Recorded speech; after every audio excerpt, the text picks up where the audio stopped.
All right, sports fans, how's everybody out there doing? William Martin coming at you one more time here on YouTube with another edition of the 300 Pounds of Sports Knowledge Podcast. So it looks like the fourth time is truly indeed the charm for quarterback Baker Mayfield, as he has truly found a home with the Tampa Bay Buccaneers. Now, of course, we all know the story. In 2018, Mayfield was the first overall pick of the NFL draft by the Cleveland Browns, where honestly, I feel that the expectations and pressure there were too much for the former Heisman Trophy Award winner. Now, Mayfield was looked at as a savior for the beleaguered Browns franchise. And of course, Baker Mania was through the roof in Northern Ohio back in 2020 when he led the Browns to their first playoff win in more than 25 years. But Mayfield would quickly fall out of favor in Cleveland as the Browns would trade him to the lowly Carolina Panthers in 2022. And Mayfield's time with the Panthers was a train wreck as he went 1-5 in 6 starts with Carolina before being released later that year. But things really began to turn around for Mayfield in the NFL when the Los Angeles Rams later on that season picked him up off the scrap heaps. And he had a chance to work with quarterback guru Sean McVay. And honestly, since then, we have seen a different Baker Mayfield on the field as he is now the man at quarterback in Tampa.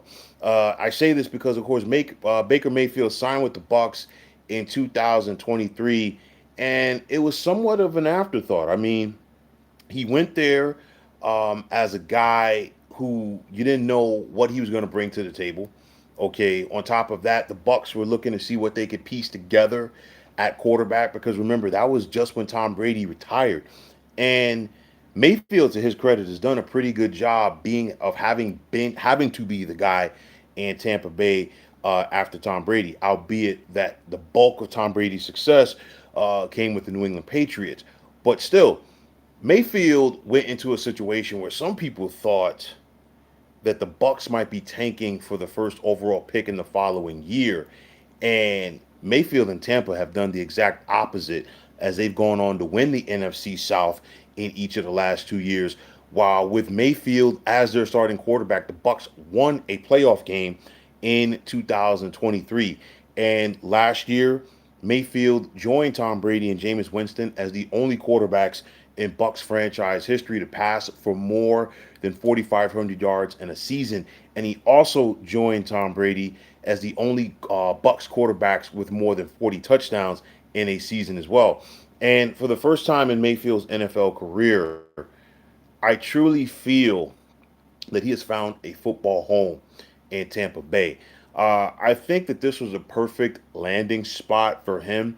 You got a small market, okay, with Tampa Bay, and he went into a situation with low expectations. And you look at the last 2 stops on Mayfield's NFL career, first with the Rams and then with the Bucs, two of the more stable organizations in the NFL this decade, two of the better NFL teams and franchises in the NFL for this decade as well. Both of them have won Super Bowl championships. And on Mayfield's aspect, I feel like he's matured since his days in Cleveland, and I think he's become more of a leader. It's one of those where you look at Mayfield, like I said before, came into Cleveland in 2018 and was looked at as a savior. Um, Things really were rolling in 2020 when the Browns made the playoffs, won a playoff game, had every opportunity to beat the Chiefs in the divisional round that year, and they didn't. But nonetheless, I think Baker, and this is me as an outsider, I feel like, he might have been believing his own press clippings a little bit too much, got caught up in the hype, fights with the media, you name it. And granted, Cleveland's not the biggest market in the world, but there's different expectations for the Browns, especially at quarterback when they've been so down on their luck for so long. Went to a real bad situation with the Carolina Panthers, and then of course that year, Matt Rule, the head coach who brought him in via the trade, was let go. Okay, and I think he finally got that stability with Sean McVay, and Sean McVay is a guy who knows how to get the best out of quarterbacks in the National Football League and then some. Okay. And something just clicked. I truly do think for Baker Mayfield during his time with the Rams, and of course, the Bucks are the recipients of it. And again, like I said before, perfect situation for him. He is developed into a leader. You look at the fact that Mayfield is consistently throwing the football to one of the better wide receivers right now in the National Football League, and of course, Mike Evans, a future Hall of Famer. And I think this Bucks team on both sides of the football, you know, they're kind of tailor made for Mayfield because they can run the football, they can pass. Mayfield, he knows how to scramble in and out of, traffic, so to speak. And you have a Bucks defense that always keeps this team in the game. You think about it last year. Mayfield threw 16 interceptions, which led the NFL. But it was never a point where anybody on that team was pointing fingers at Baker. They always knew, you know what, let's go out there and get him the football back, and he's going to give us an opportunity to win games. And since Mayfield has been in Tampa, he's had a penchant for the comeback wins. We saw it last season as the Bucks rallied to win the NFC South. Look at this season, just in the first two games of the year, at Atlanta and at Houston. Okay, Mayfield brought the Bucks back in the fourth quarter, and of course, that sensational drive in the waning seconds of the game this past Monday night to upset Houston on the road, and of course now Tampa's 2-0, and they're once again in first place in the NFC South. From the Cleveland Browns aspect, would they love to have a do-over now? Because remember, Cleveland basically pushed Mayfield out of the door in favor of Deshaun Watson. And of course, this Deshaun Watson trade, I never thought I'd see the day where we could say, you know what, something has taken over. The Herschel Walker deal between the Cowboys and the Vikings from years ago was arguably being the worst trade in NFL history. I think this Deshaun Watson trade might be up there. I think the only thing that you could maybe give that trade more, leeway over is just due to the fact that the Cowboys won championships off of that. Clearly, it didn't work out like that for the Houston Texans so far. But nonetheless, it's still one of the worst trades in NFL history. Deshaun Watson has hardly played, and of course, when he has played, he's been a shell of himself. And some people are saying, well, would the Browns love to have a do-over?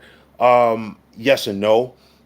It's one of those where I'm not sure, and this is just my opinion, if Kevin Stefanski was completely sold on Baker Mayfield as his quarterback. Because remember, in Baker's first 3 years in the NFL, he had four different head coaches. All right. And it's one of those where, Kevin Stefanski, of course, was not the guy who drafted him and this, that, and the third.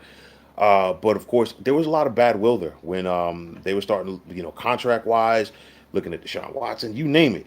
Okay. But even with that said, the Cleveland Browns have been snake bitten at the quarterback position, and they're just a bad franchise. There's no nice way to say it. So I'm not sold on the fact that things would be better for Cleveland if Baker was still there. I think right now this is the best situation possible, in my opinion, for him in the National Football League with the Bucks. And when it's all said and done, you look at the NFC South for right now, it's a winnable division. I said coming into this season, it's Tampa Bay's division to lose. And it's one of those, as long as they could keep a guy like Baker Mayfield healthy, he's going to go out there and make plays. And we've seen how this Bucks team has basically taken on his moniker. Because you know what?